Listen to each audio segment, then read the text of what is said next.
ദൈവാലയ ശുദ്ധീകരണത്തെക്കുറിച്ചാണ് വചനം നമ്മളോട് സംസാരിക്കുന്നത്.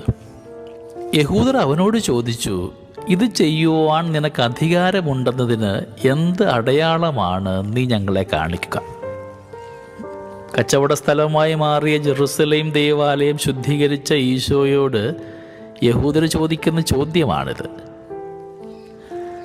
ദൈവത്തെ അന്വേഷിക്കുവാനും ദൈവത്തോട് സംസാരിക്കുവാനും ഇടമാകേണ്ട വിശുദ്ധ സ്ഥലം കച്ചവട സ്ഥലമായി അധപ്പതിച്ചതിൽ സങ്കടപ്പെട്ട് ഈശോ അവിടെ ശുദ്ധീകരിക്കുകയാണ്.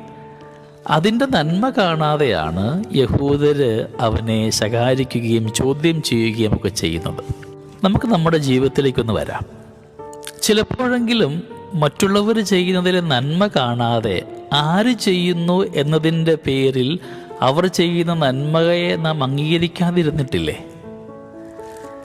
ഇവിടെ കർത്താവിൻ്റെ കൂടെ 12 അപ്പസ്തോലന്മാരും ഉണ്ടായിരുന്നു.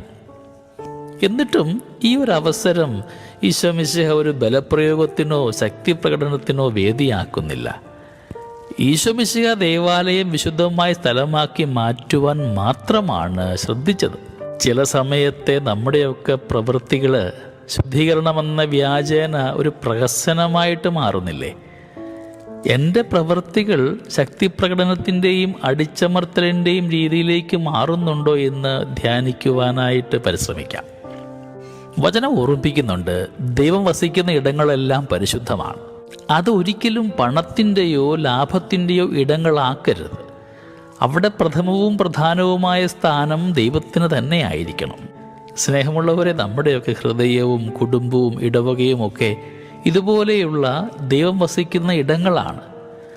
അവിടുത്തെ പ്രഥമ സ്ഥാനം അലങ്കരിക്കുന്നത് ദൈവമാണോ എന്ന് ചോദിക്കേണ്ട, ധ്യാനിക്കേണ്ട ഒരു വലിയ സമയത്തിലൂടെ നാം കടന്നു പോവുക. നമ്മുടെയൊക്കെ ജീവിതത്തിൻ്റെ പ്രധാന ഇടം ദൈവത്തിന് വേണ്ടി മാറ്റിവെക്കുവാനായിട്ട് നമുക്ക് പരിശ്രമിക്കാം.